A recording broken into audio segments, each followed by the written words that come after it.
sociólogo Djalma Morel, presidente da ADEASC, que é uma associação que vem atuando em Santa Catarina e também no Paraná, justamente na tentativa de aplicar a lei da regularização fundiária e resolver a situação dessas famílias. Seja bem-vindo ao Acontece.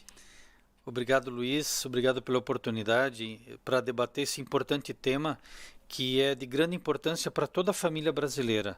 Só um dado importante, né? Cascavel com 900 famílias. O Brasil, em geral, vive um mar de irregularidades. Metade das famílias brasileiras estão em áreas irregulares.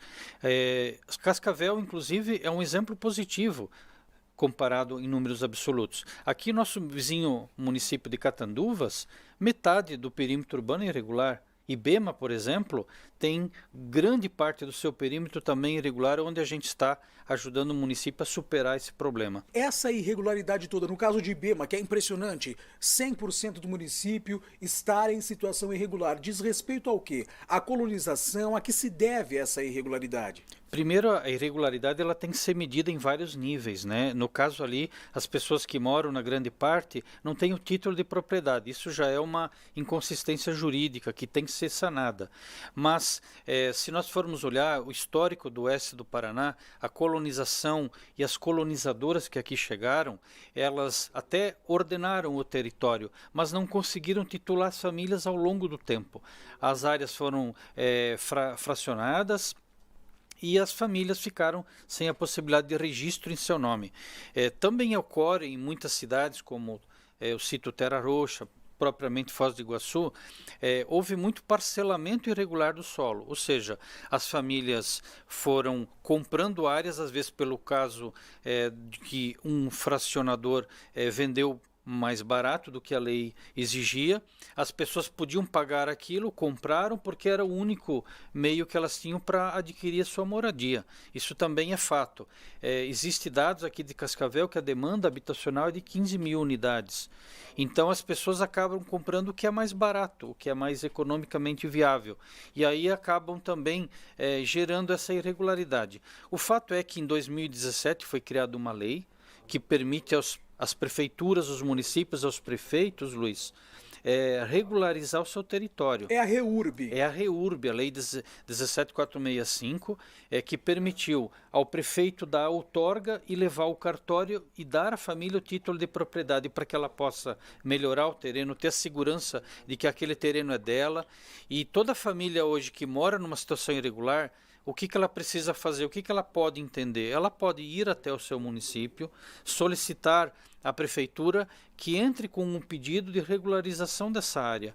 Isso é totalmente legal, dentro da norma, e a prefeitura ficou com essa incumbência. Não é mais judicialização o caminho para as pessoas ter título de propriedade, como uso capião no passado. É sim a aplicação do REURB. O uso capião é uma situação muito pontual, atinge uma família, enquanto que o REURB pode atingir até 100, 200 famílias. Ao mês de janeiro, entregamos aqui em Catanduvas 130 títulos de propriedade. Foram 6 meses de trabalho. A própria Constituição brasileira ela já fala do direito de acesso à moradia, mas a gente sabe que na prática isso não acontece para muitas e muitas famílias. Então por que foi preciso, de fato, criar uma nova lei, a Lei REURB, então, da regularização fundiária, para tentar regularizar pelo menos a situação dessas famílias que estão morando em algum lugar ainda que situação irregular? A Constituição Federal trouxe o direito à moradia como direito constitucional. No entanto, o acesso foi conquistado em muitas famílias, mas o direito digno não, a moradia digna não. Por exemplo, muitas pessoas têm uma moradia, têm uma casa, e muito precária. E por que elas não podem melhorar se têm acesso a crédito? Porque se o terreno não for dela, se o lote não lhe pertence, não há como financiar uma moradia digna, como a Constituição prevê. Então o REURB veio exatamente para titular as famílias, para dar a elas o título de propriedade, para elas acessar o crédito imobiliário e melhorar a sua moradia, e aí sim ter uma moradia digna de fato, como a Constituição prevê. Então o REURB ele é, na verdade, um procedimento administrativo legal, onde a prefeitura, que conhece a sua realidade, os seus moradores, pode promover a regularização para que a pessoa melhore a sua casa, a prefeitura possa então melhorar o entorno dela, como as áreas públicas. Vamos até, Djalma, vamos então separar. O senhor já citou um benefício que é importante para a família que consegue regularizar a situação do terreno onde ela vive, que é poder ter acesso a financiamento imobiliário, por exemplo, porque sem esse documento de propriedade ela não vai conseguir. Agora, quais são as outras vantagens para as pessoas? Ainda não falando nem de cidade, para a pessoa, quais são os benefícios? Muito importante. Olha, o acesso ao crédito, a segurança jurídica, a possibilidade da pessoa, inclusive, transmitir o bem para a família em herança aos herdeiros. Outra vantagem muito importante é que aquela unidade habitacional vai valorizar imobiliariamente falando. Eu vou dar um exemplo prático. Uma unidade que estava em irregular custava 50, 60 mil, depois do título de propriedade ela simplesmente dobrou de valor. Então isso é valorização imobiliária, é valorizar também a única propriedade que a grande maioria dessas famílias tem. Imagine você, um pai de família, no final da vida, querendo deixar isso para o filho, para os filhos, e ele não consegue transmitir isso. É angustiante. E também ao contrário, quando a gente entrega o título de propriedade para aquela família, a alegria fica estampada no rosto, porque tudo isso vem à tona. A alegria, a comoção dela, às vezes estar esperando 20, 30 anos o título de propriedade, e agora sim ela se torna proprietária de fato. Um planejamento de vida com segurança, então, para a pessoa que consegue regularizar a situação. Agora o senhor deu exemplo, então, da valorização do imóvel, que é bom para a pessoa, mas também é bom para a prefeitura, né? Porque existem impostos que a gente paga sobre a propriedade. Quais são as vantagens, então, para o poder público de regularizar a situação? Muito bem. As vantagens para o poder público também muito claras e distintas. A prefeitura pode fazer melhorias naquele espaço público com calçamento, obras de saneamento e outros mais. Também a prefeitura pode legitimamente cobrar o IPTU. Imagine, Luiz, eu ouvi muitas pessoas falando: eu não vou pagar o IPTU, esse terreno nem é meu. Então, por que eu vou pagar IPTU? E a partir do momento que a pessoa se sente dona daquele espaço, ela paga com vontade o tributo devido, que é justo, porque o IPTU são serviços que a prefeitura presta. Só que a pessoa não se sente motivada a pagá-lo porque ele diz: não é meu. E assim a pessoa se motiva porque é proprietária. Outra vantagem muito importante: a prefeitura pode cadastrar aquela rua, aquele loteamento no governo, no programa estadual de regularização, para obter recursos para infraestrutura naquele loteamento. E enquanto que a área é irregular, a prefeitura não pode mexer e nem atuar naquele espaço, porque a rua não é da prefeitura, não é pública, e a área irregular, então tem vedações. Então, assim, a prefeitura, ela prefere regularizar, prefere investir em áreas regulares, e ela o faz quando a avenida no qual está matriculada em nome do poder público pode receber recurso federal.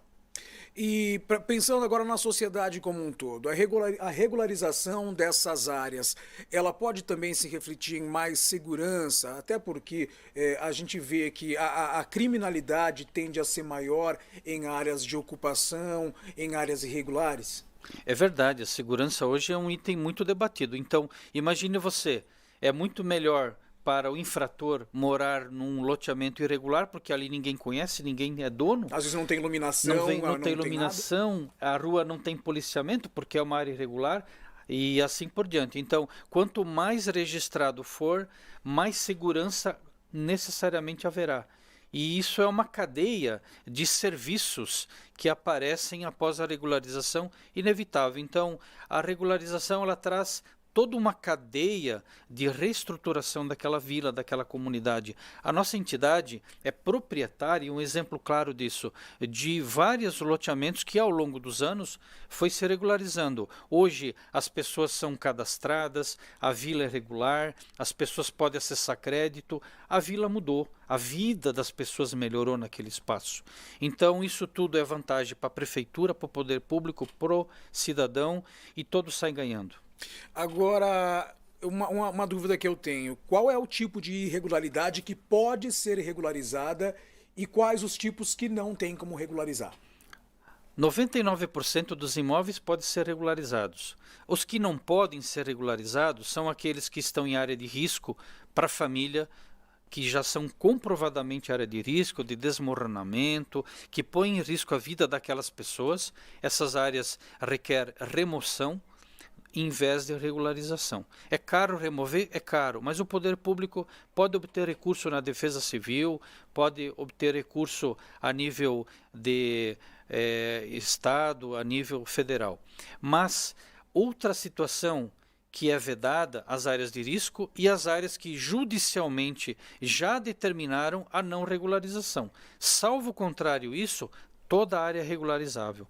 As áreas de Cascavel, que o senhor já citou, né, que são 900 famílias que moram em quase 9 núcleos distintos, elas são regularizáveis na grande maioria delas. Né? Salvo um e outro detalhe, um e outro lote pontual, que vão ser mapeados, mas a grande maioria das pessoas podem ter aí o seu título de propriedade. De que forma que a REURB pode se tornar um incentivo a novas ocupações? Ou o senhor enxerga que não existe essa possibilidade? A REURB, ela tem vedações temporais. Só se pode regularizar terrenos, lotes, núcleos urbanos que estão constituídos até 22 de dezembro de 2016. É o marco temporal. Tudo aquilo que surgiu depois dessa data não se regulariza nem pelo REURB e, portanto, não há incentivo a novas ocupações, novas invasões ou novas áreas irregulares. E isso é facilmente mensurável. Como é que você vê quando que o núcleo foi iniciado? Você tem imagem de satélite que retroage ao tempo, você tem documentos que provam que a pessoa mora e vive naquele espaço até tal data, consumo de água, o consumo de energia. Então, assim, há muitos meios de demonstrar o surgimento daquele núcleo.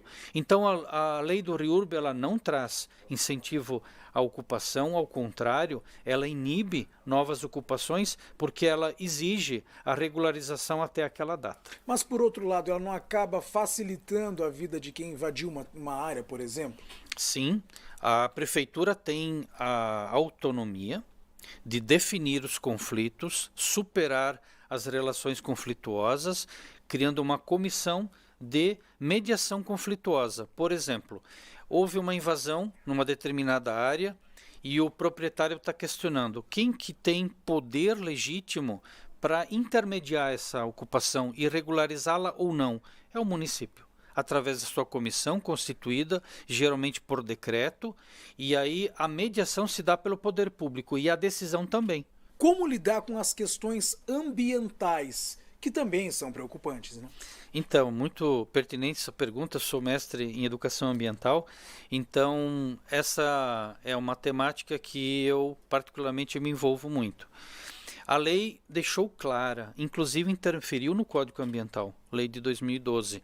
A lei do Código Ambiental permite, e o REURB foi quem deu essa interferência e essa probabilidade, regularizar toda a área que está ocupada em área de preservação ambiental, nos leitos de rio até 15 metros, se for área consolidada, desde que existam estudos técnicos que demonstrem isso e que demonstrem a melhoria ambiental naquele espaço. Então, se houver um programa depois da regularização para melhorar os aspectos ambientais, e esse estudo é importante, é possível regularizar fora dos 15 metros de área de APP, como edificável. E dentro da área de APP, também se define um proprietário, um ocupante, um titular, que vai ter que cuidar dessa área de APP e mata ciliar. Então isso é muito importante, o REURB trouxe essa sacada na regularização, você titula, mas obriga a cuidar da área de preservação ou restaurá-la, o passivo ambiental. E também é importante destacar que quando isso não é possível, tem casas, por exemplo, em Chapecó, Santa Catarina, que estão à beira do rio, ou dentro dele. Aí o que se promove, o que se propõe? Se propõe compensação ambiental. Ou seja, aquele espaço tem como destruir a casa? Não, não tem. Tem como fazer o que então? Tem como recuperar outra área próxima na mesma bacia para que aquele dano seja mitigado, seja diminuído, seja minimizado. E isso a legislação então flexibilizou e permite a melhoria do aspecto ambiental. Então esse debate também é fundamental. O meio ambiente ele é passível de recuperação e regeneração, e o REURB trouxe esse foco, essa ênfase. Por isso que a sua colocação é muito pertinente. O debate ambiental é fundamental, mas que os estudos técnicos acompanhem a regularização nesse aspecto. Vamos ao passo a passo para a regularização, porque eu imagino que exista uma grande equipe, é necessário uma série de profissionais trabalhando em conjunto nessa mobilização. Como que é feita a regularização de uma área? São 22 profissionais para cada área regularizada que se trabalha e que se necessita.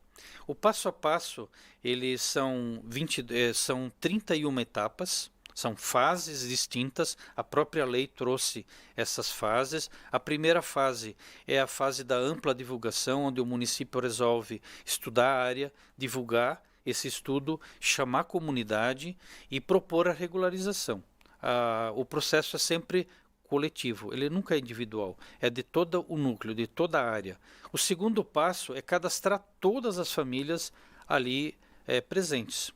Ao cadastrar toda a documentação, a exigência da documentação é bastante específica. Depois disso vem o georreferenciamento, que é a parte de engenharia. Do georreferenciamento aprova-se os projetos na prefeitura, são 19 projetos técnicos. Em seguida faz-se as anuências, faz-se o rito do REURB, e o rito muito claro, inclusive com publicação de edital, anuência confrontante interna e externa. Depois se aprova os projetos e se elenca os compromissos firmados no projeto de regularização fundiária, leva-se o processo ao registro de imóveis, o registrador tem então prazos para cumprir, para registrar ou prenotar o processo. Ao prenotá-lo se corrige, volta-se ao registro e emite-se as matrículas após todo o saneamento das prenotas emitidas. E assim, esse procedimento leva de 8 meses até 1 ano, em média, é o que tem se demorado em vários municípios que têm feito esse procedimento, e aí no final então gera-se um título de propriedade desembaraçado legítimo para o morador ocupante, e a prefeitura inclusive recebe a matrícula, o título das ruas que servem àquela comunidade. Então, em resumo, de forma muito básica, esse é o rito, esse é o passo a passo da aplicação do REURB. Nesse período de 8 meses a 1 ano, também já está previsto todo o planejamento de rede de esgoto, galeria de água pluvial, porque hoje é uma exigência das cidades? É uma exigência, o município aprova os projetos diante das suas necessidades de correção daquele núcleo. Essas benfeitorias infraestruturantes, como a lei fala, elas são feitas a posterior à titulação dos ocupantes. Primeiro você titula, regulariza a área, registra o parcelamento, dá às famílias o título de propriedade, aí a prefeitura em 48 meses tem prazo no projeto previsto em fazer essas benfeitorias, sejam ambientais, sejam infraestruturantes de ruas, sejam também de saneamento ou outros mais. O senhor falou então também desse prazo de 8 meses a 1 ano, mas chegou a citar também o caso de Catanduvas, que foi resolvido em 6 meses, né? Exatamente. Então, esse me parece um prazo bem mais curto do que os processos judiciais normais. O trâmite deles costuma levar mais tempo do que isso. Exatamente. Catanduvas é um exemplo de sucesso, é um case que amanhã, inclusive, vai ser debatido e apresentado aqui para muitos municípios aqui do oeste do Paraná. Foram 6 meses de trabalho até a emissão do título e foi um empenho muito grande da equipe municipal, do registrador de imóveis, que fez um belíssimo trabalho. A nossa equipe também se empenhou bastante em fazer todo o procedimento técnico e a prefeitura aprovar toda aquela situação. Havia lá um conflito, inclusive, de interesses, né? A prefeitura mediou, seguiu o rito, cumpriu todos os prazos e realizou o trabalho de titular agora 130 famílias num prazo bastante curto de 6 meses. Há casos, como em Mangueirinha, no Paraná, recorde nacional, por exemplo, onde foram em 45 dias tituladas 25 famílias numa área pública.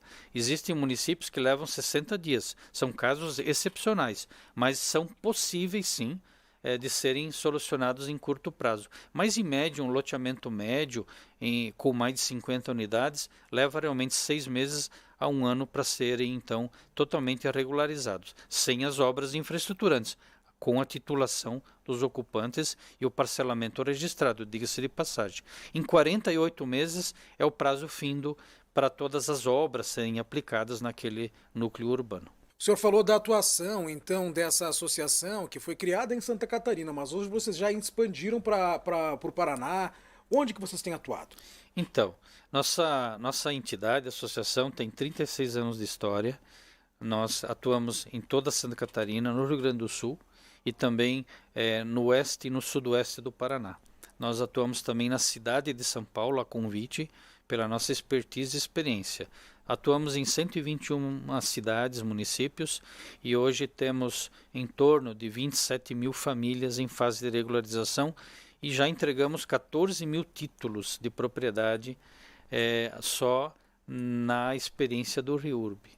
A gente já atuou nos procedimentos judiciais, nos programas estaduais, Lar Legal, More Legal, mas aí os procedimentos realmente são muito mais lentos. A judicialização leva em média 6 a 10 anos, enquanto que o REURB de 6 a 10 meses. Então a diferença é notória, porém o REURB trouxe um diferencial importante, a exigência técnica é maior. Porém, a aprovação é mais rápida porque se dá inteiramente administrativamente no município. Então, mesmo que os projetos sejam mais exigentes, mas os prazos são mais curtos, porque tudo ocorre dentro da experiência municipal, não havendo judicialização, o que de fato favorece a execução dos projetos. Então o senhor veio ao oeste do Paraná para se reunir, inclusive, com prefeitos de várias cidades aqui da região, né? Esse encontro em Toledo. Essa é uma questão que os prefeitos costumam atender com a atenção que ela merece, ou ainda é preciso conscientizar as prefeituras sobre a importância da regularização dessas áreas? 90% dos municípios do Paraná não entregou nenhum título até hoje. E todas as cidades do Paraná, quase sem exceção, têm problemas de regularização. São muito poucos os municípios que iniciaram esse trabalho e que fizeram esse trabalho acontecer. É preciso, sim, muita conscientização, instruir metodologias, instaurar procedimentos de REURB, fazer com que o cidadão vá até o município, e os prefeitos estão muito atentos. O Paraná, apesar disso, é o estado no país que mais titulou famílias até hoje em todo o Brasil. É muito importante destacar que Paraná e Santa Catarina estão na vanguarda do Brasil.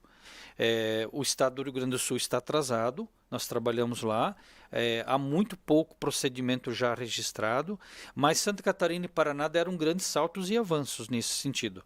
Os prefeitos já têm conhecimento da lei, já buscam estudar, já há debates regionais, enquanto que, por exemplo, em São Paulo, isso não acontece, os prefeitos não conhecem a lei.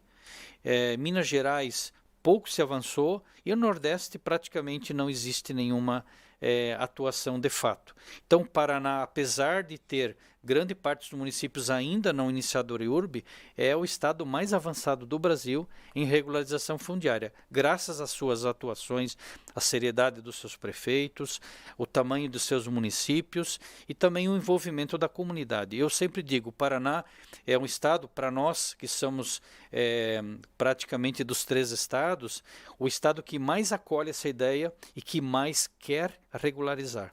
O Rio Grande do Sul ficou um pouco atrasado por conta de debates tardios. Santa Catarina fez esse debate, mas parou, até por conta das suas questões de risco e meio ambiente. E o Paraná hoje tem uma grande demanda a ser contemplada. A gente vai para um rápido intervalo e daqui a pouquinho a gente volta com mais informações. Eu quero saber, vou perguntar para o Djalma, por exemplo, se esse tipo de iniciativa para regularização de áreas, ela deve partir do poder público ou as próprias comunidades podem se unir para pedir essa regularização.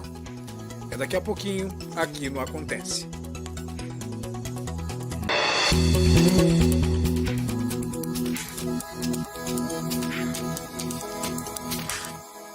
A esperança de um amanhã melhor continua pulsando no coração de todos nós.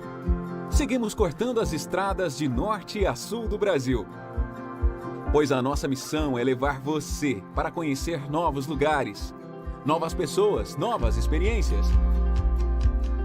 Viaje com toda a segurança, conforto e carinho que só a Eucatur pode lhe oferecer. Viva e viaje mais! Eucatur. Para fortalecer a alfabetização, o governo federal, por meio do Ministério da Educação, trouxe para o país o Grafogame. Um aplicativo para os alunos praticarem em família atividades educativas e muito divertidas, e para os professores utilizarem nas aulas. Filho, sua aula vai começar, sua professora vai usar o Grafogame. Conheça o Grafogame em alfabetização.mec.gov.br. Vestibular agendado Centro FAG. Ingresso imediato para todos os cursos via segunda graduação, vestibular agendado, prova online ou nota do Enem. Inscreva-se e aproveite o desconto especial de primeira mensalidade. Passaporte 40+ exclusivo FAG. Acima dos 40 anos, sua idade é convertida em desconto na mensalidade. E o passaporte é válido até o final do curso. fag.edu.br/agendado. Centro Universitário FAG. Aqui você realiza. O portal ktv.com se renova e evolui. Com um buscador mais completo, em questão de segundos, você tem a notícia que procura: policial, trânsito, cotidiano e esporte. O ktv.com traz câmeras ao vivo de diversos pontos de Cascavel, Foz do Iguaçu e Toledo. Com transmissão ao vivo de toda a programação da KTV Canal 20.1, você ainda pode acompanhar transmissões exclusivas de diversos eventos e acontecimentos. Estamos em todas as plataformas para ser seus olhos e seus ouvidos e também para te dar voz. Preparado para fortes emoções? Lágrimas vão rolar no Dia Internacional da Síndrome de Down, essa segunda-feira, com 3 histórias assim, intensas demais de vida de quem é realmente muito especial. Viva Bem. Apoio. Saraiva de Resende Construtora. Nossos diferenciais, sua qualidade de vida. Máximos Odontologia Avançada. Centro Universitário FAG. Realize. Fipal, sua rede de concessionárias Fiat. E Embalagens Bacarim. Pensou em embalagens? Pensou Bacarim.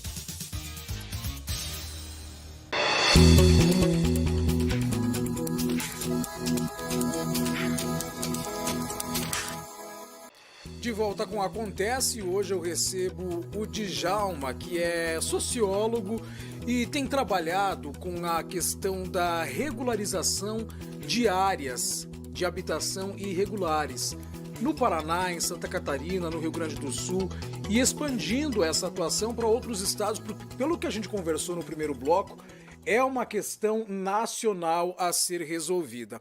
Agora, uma das perguntas que eu falei que eu ia te fazer, e chegou a hora, é a seguinte: Quem é que pode pedir a regularização fundiária? Essa é uma iniciativa que tem que partir do poder público ou o cidadão? Quem mais que pode solicitar essa regularização? Então, a lei federal, ela ampliou o leque dos legitimados a propor o REURB.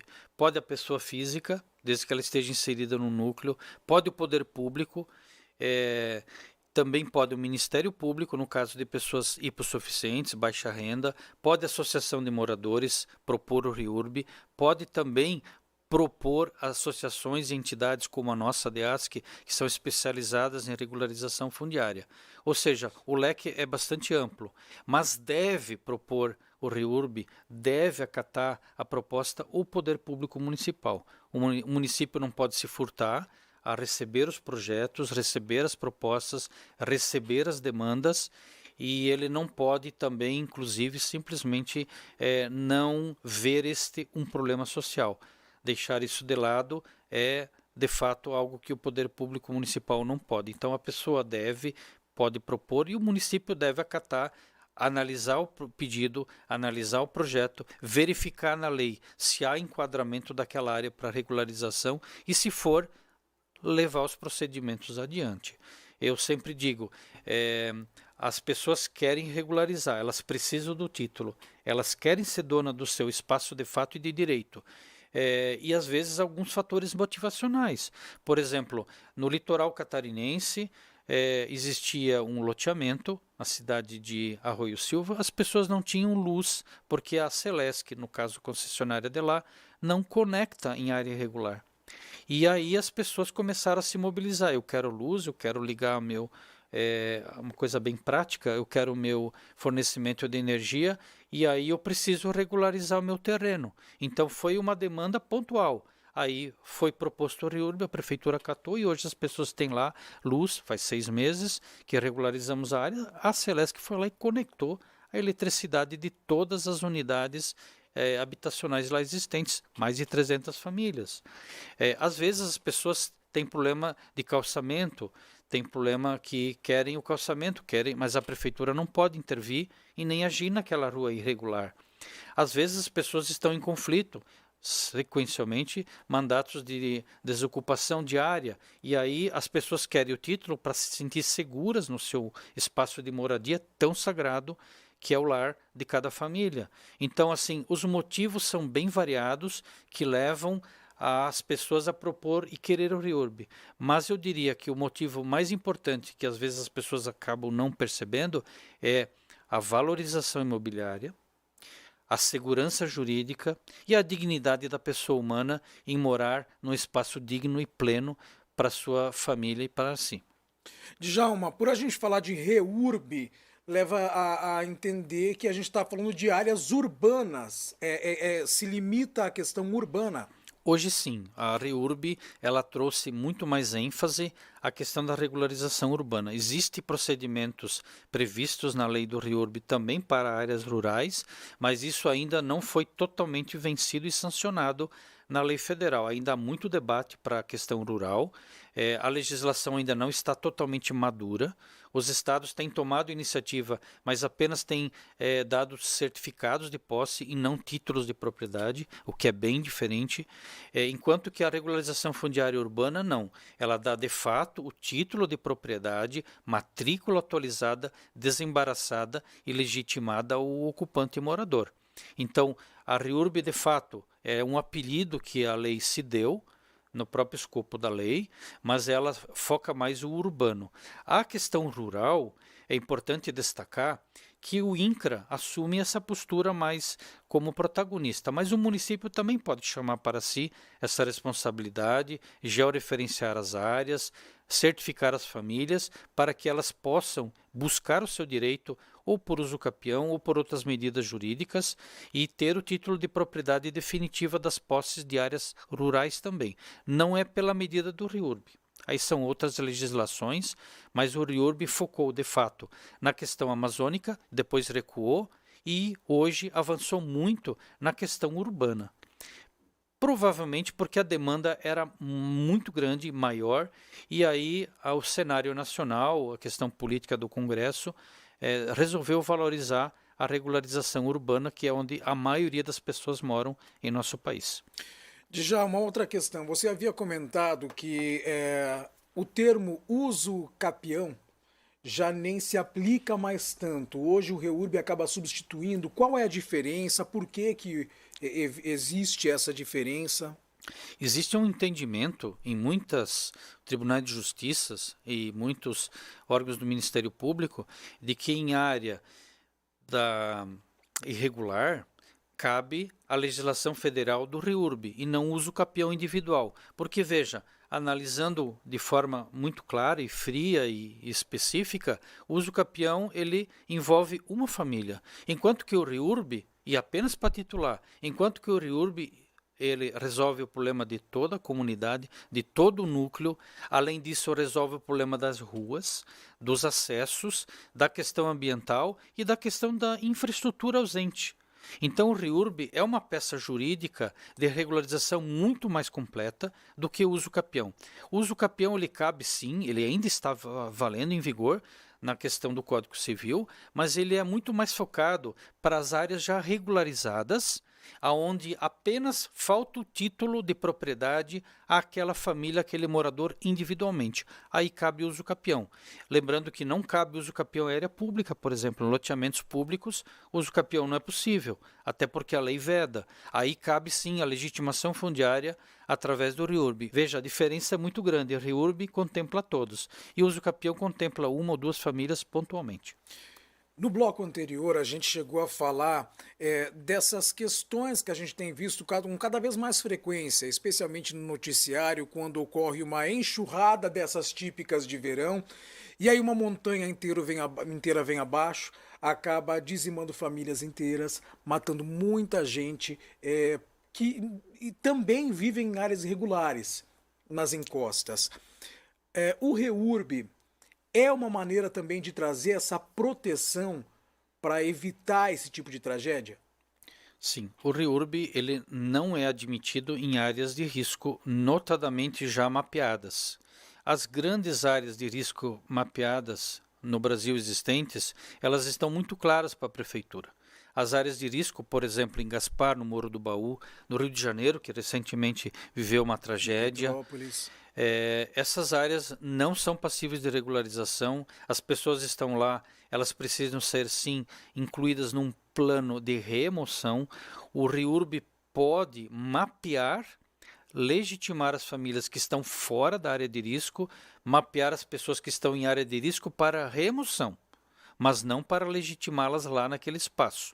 Ora, imagine você vivendo na encosta do morro, fazendo o REURB, dando para você o título da propriedade e vem o morro abaixo. Mas ainda assim é um papel importante mapear essas famílias? Mapear é importante, inclusive quem são. Né? Hoje a Defesa Civil tem o mapeamento da área, mas sem locar, sem dizer que famílias moram lá.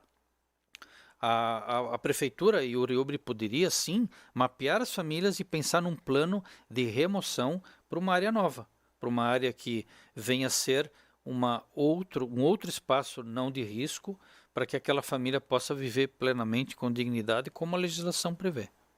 O senhor falou de várias situações que acontecem no Brasil inteiro, deu exemplo de São Paulo e o Nordeste, onde ainda existe muito a ser resolvido. Quanto tempo o senhor imagina que seria necessário para regularizar todas essas áreas onde as famílias vivem de forma irregular? Eu estive em São Paulo, agora recentemente, no ano passado, iniciamos uma área Jardim Mauá, São Paulo, cidade capital. Nós tivemos grande dificuldade, diferentemente do Paraná, de mobilizar as famílias. Por quê? Porque as famílias não entendem a lei, não acreditam na regularização. Lá existe quase... só nesse loteamento 700 famílias e só a Rua Natal, que é uma das ruas principais, a gente teve 20 pessoas que vão ter o seu lote regularizado, ou seja, um número muito pequeno em relação a um núcleo muito grande. Já no Paraná a gente tem, por exemplo, aqui em Santa Helena, município vizinho aqui, muito próspero, muito lindo, inclusive de se visitar, nós temos aí 10 áreas irregulares que já iniciamos 4. E, para incrível que pareça, todas as famílias desses núcleos se cadastraram, vão ser regularizados, 100% do núcleo será regularizado. A esquina Céu Azul, por exemplo, que é onde é um distrito muito antigo de Santa Helena, ele é todo irregular. E todas as pessoas querem o título há muitos anos.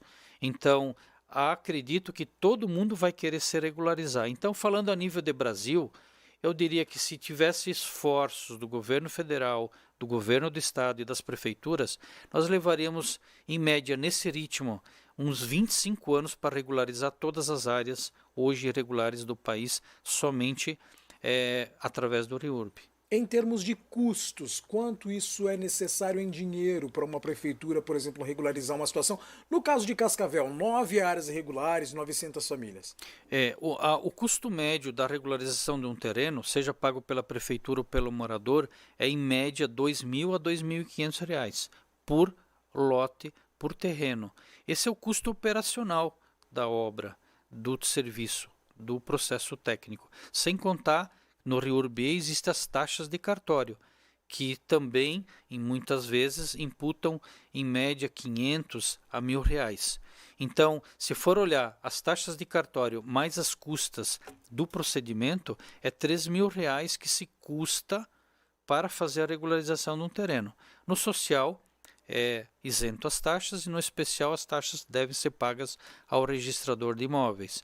Então é mais ou menos essa a média, de R$ 2.000 a R$ 3.000, dependendo o procedimento, a licitação que o município promove naqueles espaços. Existe a possibilidade, e a lei prevê isso, que o morador arqueie esse custo, porque às vezes uma prefeitura não tem esse valor disponível, porque é caro, e aí acaba se possibilitando, e a lei prevê isso também, o ônus desse valor para o morador, o que acaba também sendo viável, dado a valorização imobiliária e dado as vantagens, porque também esse valor só é cobrado a partir do momento que a pessoa tem o título de propriedade e ainda geralmente esse valor é parcelado conforme a pessoa pode pagar, o que viabiliza então o trabalho e a aceitação da comunidade. Eu estava em Cruzeiro do Iguaçu, cidade aqui próxima a Cascavel, aí próximo a Capitão Leônidas Marques e tal, à beira do lago, tem uma comunidade inteira chamada Foz do Rio Chupim, naquela cidade, onde a área é totalmente irregular, são mais de 200 famílias morando naquele distrito, e essas famílias, muitas são de baixa renda, elas aderiram ao programa, 100% dos moradores estão participando. Com esse custo operacional, elas não se furtam a pagar, desde que o título realmente saia em nome delas, que é o anseio antigo daquela comunidade. Estava fazendo uma conta rápida aqui, em Cascavel seriam então aproximadamente de R$ 2.200.000 a R$ 2.700.000 para resolver essa situação. De que forma que a associação, por exemplo, a DEASC, intermedia isso tudo? A associação faz todo o trabalho técnico, todo o trabalho jurídico e todo o trabalho cadastral das famílias, bem como o georreferenciamento, a montagem do processo para que a prefeitura possa então aprová-los e levá-los ao registro de imóveis. E também assessoramos os registradores de imóveis, que muitas vezes recebem pela primeira vez um processo de REURB, para como proceder ao registro. Claro, dentro da norma, dentro da legalidade sempre. Então, o papel da associação, da DEASC, nesse caso, é promover toda a parte do processo, produzir o processo, as peças técnicas, que são 19 ao todo, inclusive a peça ambiental, para que o gestor público tenha certeza de dar o título de propriedade àquela família com segurança e com presteza, principalmente com agilidade.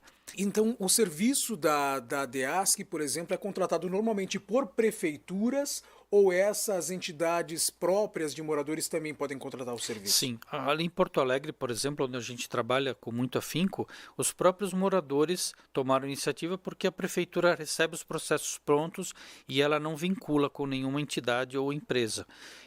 Aqui no Paraná, os municípios tomam a iniciativa e acabam fazendo com as empresas um chamamento público, que é um processo licitatório, para credenciar empresas habilitadas para fazer o trabalho exatamente como nós da DEASC fazemos.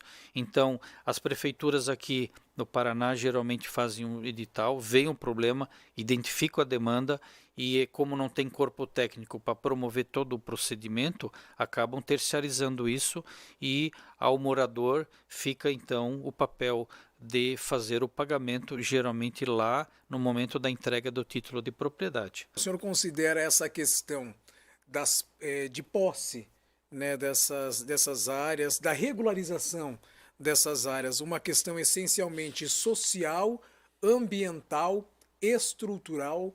Qual é a sua opinião? Então, eu realmente há 20 anos debato regularização fundiária desde o lançamento do Estatuto das Cidades, que foi em 2002, depois com Minha Casa Minha Vida em 2009 e agora em 2017 com a Lei do REURB. Então, eu opino da seguinte forma, é tudo isso. A REURB e a regularização fundiária, ela não é só um aspecto, ela é multidisciplinar, ela é interdisciplinar, ela é pluridisciplinar com muitos e muitos profissionais de muitas áreas. E o que nós fazemos hoje é agrupar esses profissionais, capacitá-los para realizar o trabalho técnico e gestar o processo para a prefeitura para poder aprovar e dar o título de propriedade. Mas é um trabalho ambiental, somado ao trabalho técnico de engenharia, de georreferenciamento, é sim um trabalho social extremamente importante, necessário, é também um trabalho jurídico, porque tem que ser analisado a área, inclusive dos seus aspectos de legitimação, da matrícula, dos problemas judiciais que porventura ela apresente e por fim é um trabalho administrativo, porque a prefeitura ela vai ter que avaliar esse projeto, analisar e aprová-lo. Então tem leis, tem decretos, tem 19 peças técnicas que se somam e que são todos os profissionais de várias áreas que se ajudam, se multiplicam para gerar esse processo e o título de propriedade. Como disse no começo, são 22 profissionais de várias áreas diferentes atuando numa única só núcleo urbano. Então, de fato, muito pluridisciplinar e eu diria que essa é a tendência hoje da gestão pública, interligar os conhecimentos. Eu conversei hoje com Djalma Morel, que é presidente da ADASC, que é essa associação que trabalha para a regularização fundiária, a regularização de áreas onde famílias moram de forma irregular, tratando de uma questão social, ambiental, estrutural, para melhorar a qualidade de vida dessas pessoas, da cidade e da sociedade. Djalma, muito obrigado por ter participado com a gente. Eu que agradeço, Luiz, e também quero dizer que foi o entrevistador que mais foi a fundo no tema de todas as minhas entrevistas que há anos eu faço. Parabéns, Luiz, parabéns pela sua destreza, obrigado à universidade pelo espaço, obrigado aqui pela TV, pela oportunidade. Esse é um tema que me emociona, me deixa absolutamente apaixonado e apaixona também quem ouve. Luiz, obrigado e parabéns pelo seu trabalho. Muito obrigado, igualmente. E para você aí de casa fica o convite para a próxima sexta-feira, às 7h30 da noite, um novo encontro aqui no Acontece na tela da KTV. Um excelente fim de semana para você.